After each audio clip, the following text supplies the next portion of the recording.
notre pain quotidien, la Ligue 1.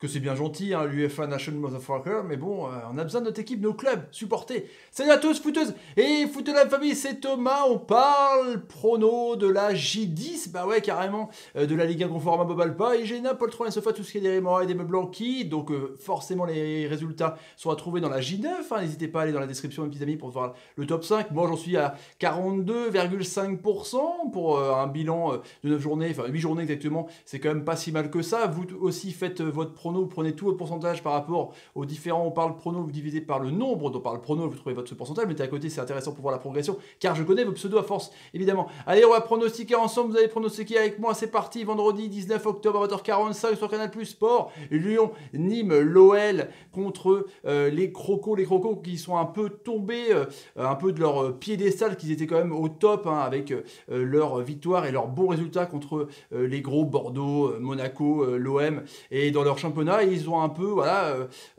fait des mauvais résultats, ou des matchs nuls contre Reims, en l'occurrence contre Guingamp aussi, donc je pense que Lyon, même s'il y a des internationaux qui n'étaient pas là, je pense qu'ils vont faire une belle perf au Parc OL, donc victoire de Lyon vendredi, les petits amis.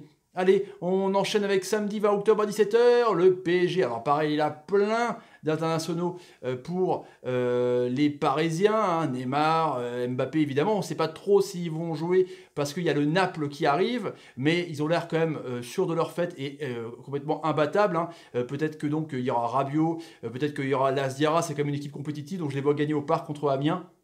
Avec un but de Godos, quand même. Une frappe de fou. Ça, c'est clair.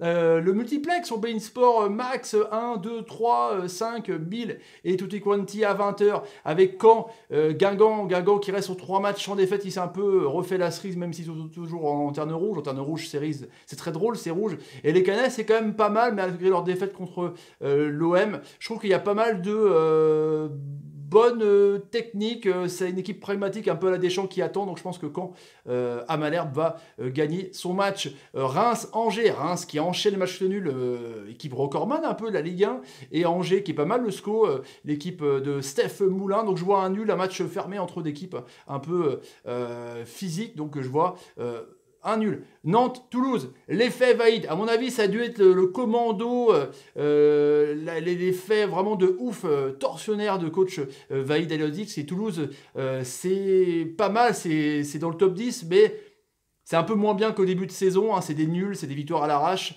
Donc je pense que Nantes, il y aura l'effet Vaïd Halilhodžić. Lille, Dijon qui là en perte de vitesse totale, donc elle défense à 5, défense à 4, on ne sait pas trop ce qu'on va faire Dalloglio. Lille qui a l'air injouable avec ce jeu rapide et c'est bip bip, hein, Bamba, Pépé, Rémi, évidemment, et Iconé en numéro 10 qui est aussi énorme. Donc je vois Lille s'imposer tranquillement, pas tranquillement, mais s'imposer dans un jeu qui peut le correspondre avec des Dijonnais qui peuvent ouvrir le jeu justement. Monaco-Strasbourg, match intéressant à suivre, déjà parce que c'est à la Méno, c'est une ambiance de fou, hein, phénoménal, je salue les supporters du Racing, et Monaco, évidemment, en crise, dans les 3 derniers, et l'effet Thierry Henry, donc je pense que c'est court, hein, ce qui vient d'arriver, mais je sais pas pourquoi, je vois une petite grinta, un petit côté Henry qui va faire que Monaco va gagner à l'extérieur. Ouais, c'est un peu la côte, il y a 2 côtes dans ce on parle prono pour moi.